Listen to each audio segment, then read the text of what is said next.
Hello there, you're in time for New Vision TV News. My name is Lynn Komjisha. Here's what's coming up. Indians are to become a Ugandan tribe. Refugees are using human waste as fuel.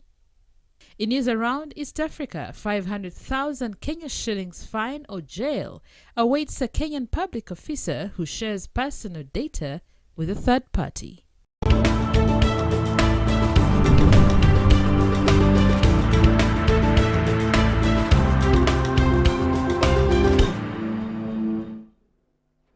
Hello there once again. Thank you for joining us.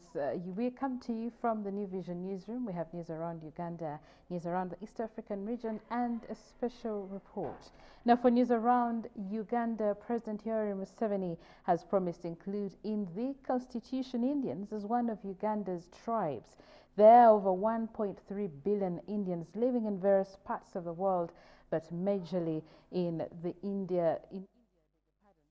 Of this story are in the Sunday Vision. However, social media users have already started reacting to this. Now, Ruth Nasaje has been monitoring social media reactions on the story.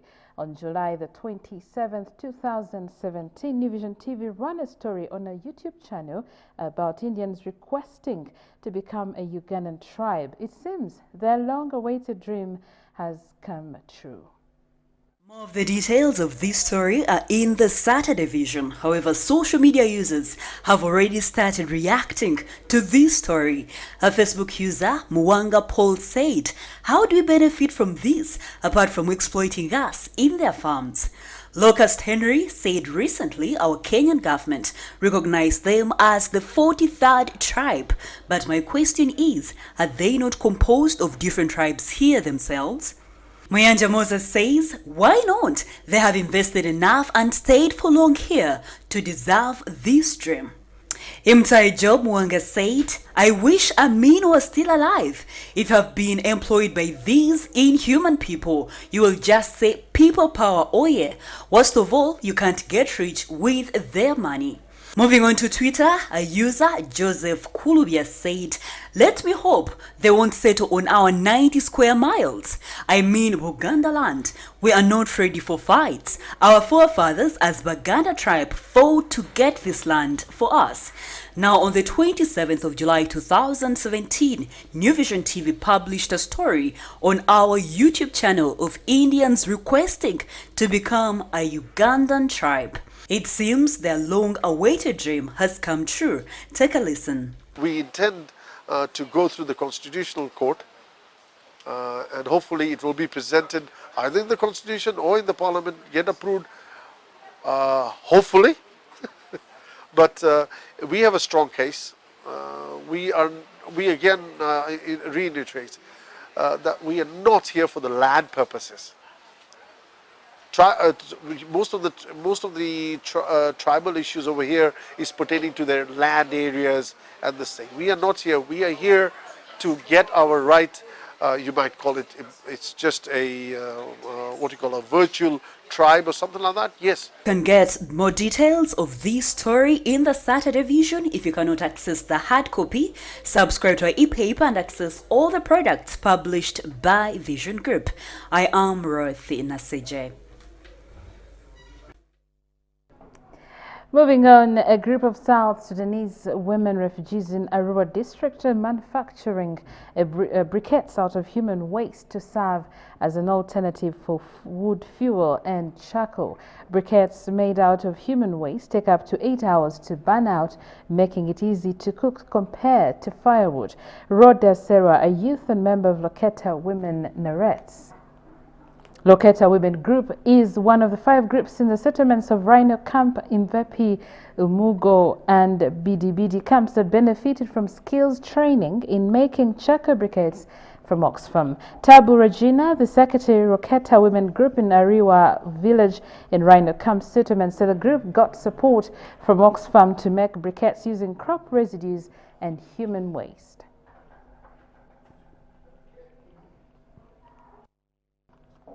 Police in Riz region is hunting for one Akandwa Naho, who is behind the Twilight criminal gang that has been killing border cyclists in the districts of Chegegwa, Kamwenge, Ibanda, Kazo, and Simbabwe. Echega Richard, the Region Police Commander, told New Vision TV that after the arrest of 5 members earlier this week, the hunt is on for the ringleader, only identified as Akandwa Naho. General Duties Minister Mary Karoro Kurut and the police officers in Kazo district were yesterday stunned when members of a criminal gang confessed to drinking the blood of their victims. The police in the new district, formerly part of Chiruhura district, arrested 5 people who have allegedly been terrorizing communities in the area, particularly targeting motorcyclists. The suspects reportedly confessed to killing 13 border cyclists. Now, the arrests come on the heels of a spate of murders of border motorcyclists in Kazo. The killings prompted the police to launch an operation to apprehend the robbers.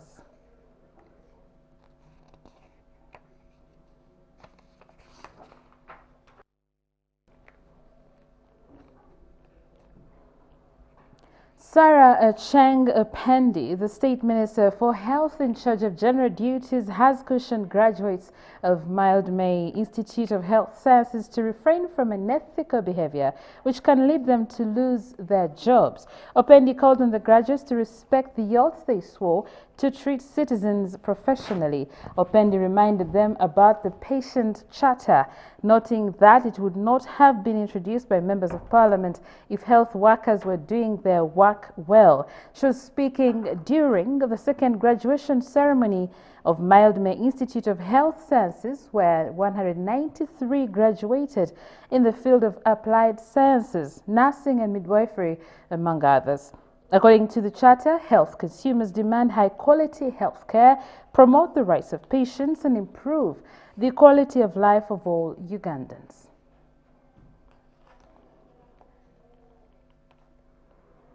The Assistant General Islamic Cooperation Ambassador Askar Musinov has urged youth to take on science and technology courses that will help them create jobs for themselves rather than seek jobs. This was during his tour of the Islamic University in Uganda, the Kampala campus. Musinov said youth pick interest in science and technology courses. This will help them be creative and innovative. Musinov was accompanied by the founder of Habib Medical School of Islamic University, who applauded the Islamic University in Uganda for training future nurses. The university rector, Haji Ahmed Kawesa Sengendo, called for support from the Organization of Islamic Cooperation to help boost the university operations.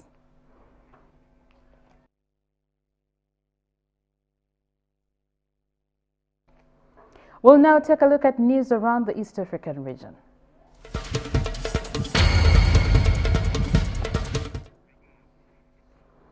Now, a public officer who shares personal data with a third party without permission risks a fine of 500,000 Kenya shillings or 2 years in jail or both. This after President Uhuru Kenyatta signed into law the Data Protection Bill of 2019. Signed today, the law provides for the legal framework for the protection of a person's privacy in instances where personal information is collected, stored, used, or processed by another person.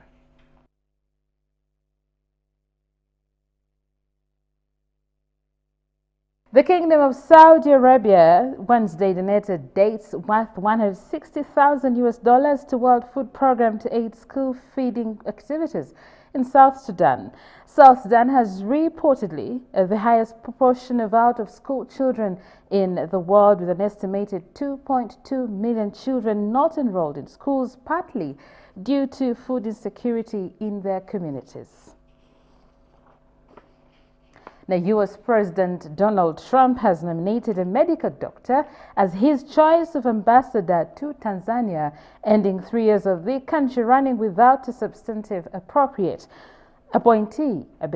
Trump settled for Dr. Don J. Wright of Virginia as his envoy to Tanzania 3 years after being elected to succeed President Barack Obama. We'll now take a break and return with news and business.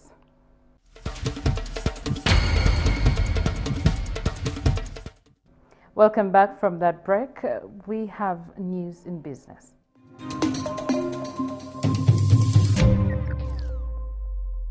In business tonight, the Land Probe Commission has today wound up its work following completion of its mandate. The 7-commissioner team, led by Justice Catherine Bamgamere, kicked off its work in 2017 after inauguration by the President to investigate, among other things, effectiveness into land systems and laws, bringing to 30 the age spent in place.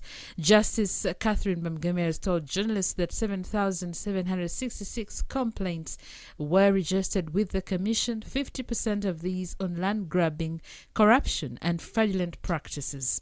Bamgamere explained that over 1 trillion shillings arising from irregular payments has been saved by her led commission, among other achievements. She thanked the President for the confidence in their work through appointments, pleading to release the report that will answer the land question in the country.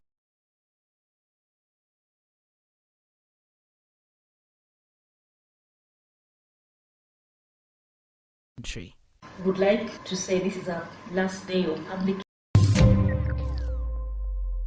The first Uganda-DRC Joint Business Forum has brought excitement among Uganda's business and political circles.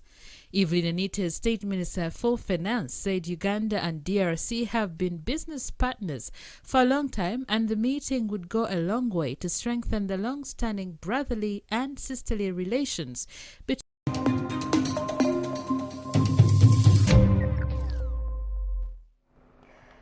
Before we go into our special report today, the open source hospitality training program has launched today in Uganda at the Design Hub, Kampala. The launch was attended by representatives from the Uganda Ministry of Tourism, Wildlife and Antiquities, Uganda Hotel Association, Ukarim Academy, and representatives from Booking.com, which is the funder of the program. The Ukarim program is aimed at setting the standards for the development of both soft skills and technical skills for tourism and hospitality in different districts in Uganda.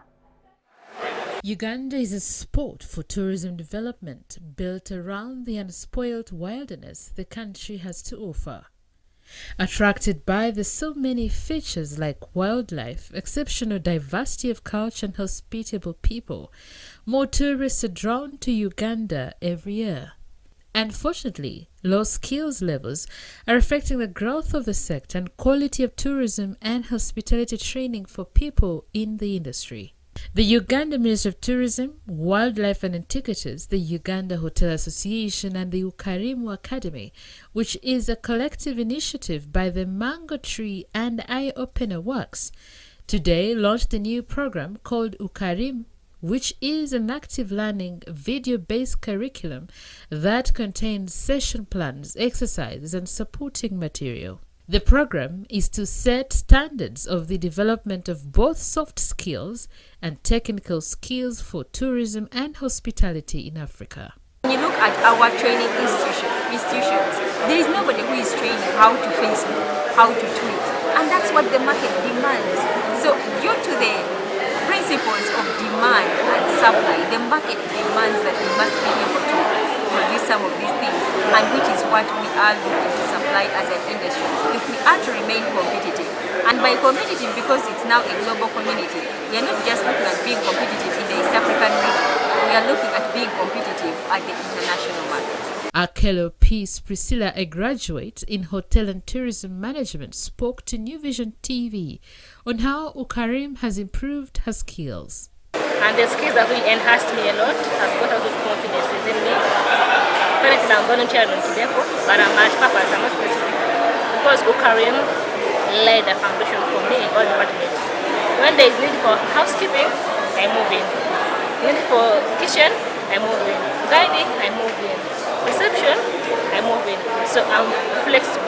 The director, Eye Opener Works, opened up on the qualifications that are needed to qualify for the Ukarim training program. Ukarimu training program, the key qualifications are twofold. We are looking for young people that at least have a basic literacy and numeracy skills, and then secondly, and I would say most especially, we're looking for young people that are keen to start a career in the sector, that are motivated and have the right attitude to work in this field. We're happy to take in people that already have a bachelor's and a master's in hospitality or catering, and that feel that they could benefit from the practical approach that we are using. But we're equally happy to work with secondary school leavers that have not had the opportunity to advance until university, and that still feel that this is a sector that they're interested in. So it's not about academic qualification so much, it's about basic literacy, numeracy, and attitude. Those are the key two factors. So Jenny, 1, 2, 3. Let's now get into our special report. In the build-up to World AIDS Day that is commemorated 1st December worldwide, on New Vision TV continues looking at the HIV/AIDS pandemic. This year's theme is Communities Make the Difference. In our special report today, we look at how we can remain cautious.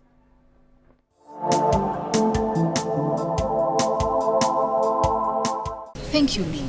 Dr. Love, today we are going to discuss HIV and love. And I just wanted to ask, how can we remain conscious in a time of HIV? Well, HIV has been with us for many people. It has been with us for most of their life, and that consciousness is imposed upon them. It's not an option, it's comparative. Because HIV spread through many ways, especially for us in Uganda, sex. There are other ways like blood transfusion, but in Uganda now it is not possible because the medical world has made sure that such other transmissions are not. Even the transmission of mother to child is being contained because of projects like Option B+, where right now HIV positive mothers are up to around 86% of them no longer transmit HIV to their children. So now what remains as the biggest problem is through sex, unprotected sex. Okay, and also suppose somebody is in love with a person who has HIV and they really feel this person is the one for me. How would you advise them to proceed? People get attracted, and the news of HIV positive will not derail them. Those who are not in love will not understand, but the people in love will feel the bond. We have a big number of Ugandans who are living in what we call discordant relationships, where one person is positive and another is negative. Once they test and they find they are discordant, the fear used to be that the marriages would break, the relationships would break, but it doesn't happen. They stay. At first, there was that feeling of invincibility. The negative person would think, this person's HIV cannot get me. But HIV doesn't get always at the first encounter, but repeated exposures are dangerous. So what happens is that even for people in discordant relationships, science has got up. We have preventive technologies where either they can use condoms throughout, but they also have an urge, a natural urge to have children. So when that time to have children comes, like the ovulation of the woman, they can have additional protective measure to have unprotected sex. Drop the condom. There is PrEP, use pre-exposure prophylaxis, which will stop the positive, the negative, HIV negative partner from getting HIV. There is also ARVs. Usually the person who is positive, when they take ARVs faithfully and they keep monitoring, their viral load is undetected, their risk of transmitting HIV goes almost to zero. Okay, suppose one party wants to test and the other one does not want to test, because that usually happens for men and women, whether it's a boyfriend or girlfriend or a man and wife. You know, someone might have somebody, they've got into this new relationship, and you want to test to see whether you're positive or negative. Going together becomes a problem. Most times the woman is willing to test, but the man is not interested in testing.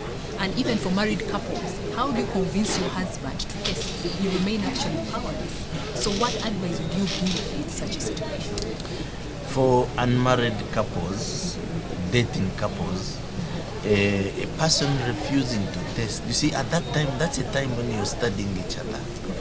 That relationship doesn't have to end in marriage. A person who refuses to test, even to make you comfortable with the relationship, is really not worth handing over yourself, because this is your life.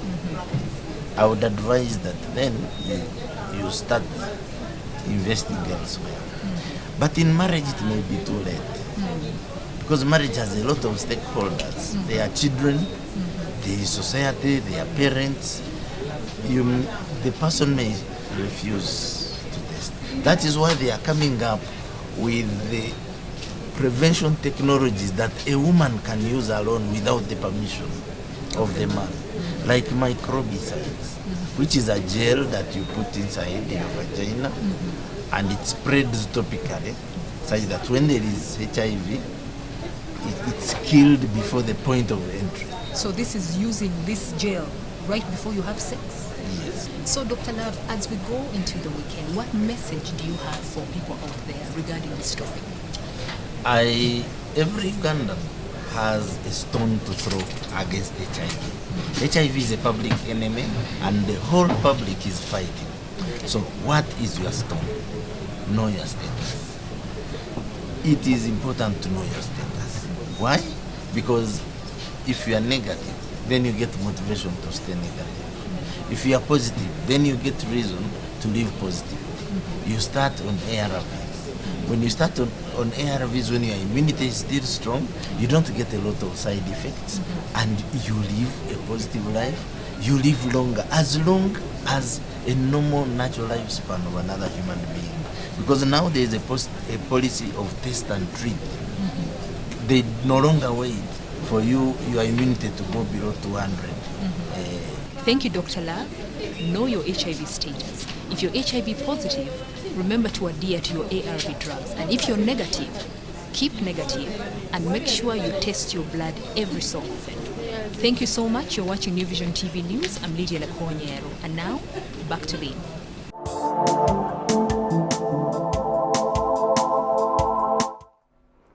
Thank you so much, Dr. Love and Lydia. Indeed, know your status. That was New Vision TV News. We'll catch you next time. I leave you with a fact file.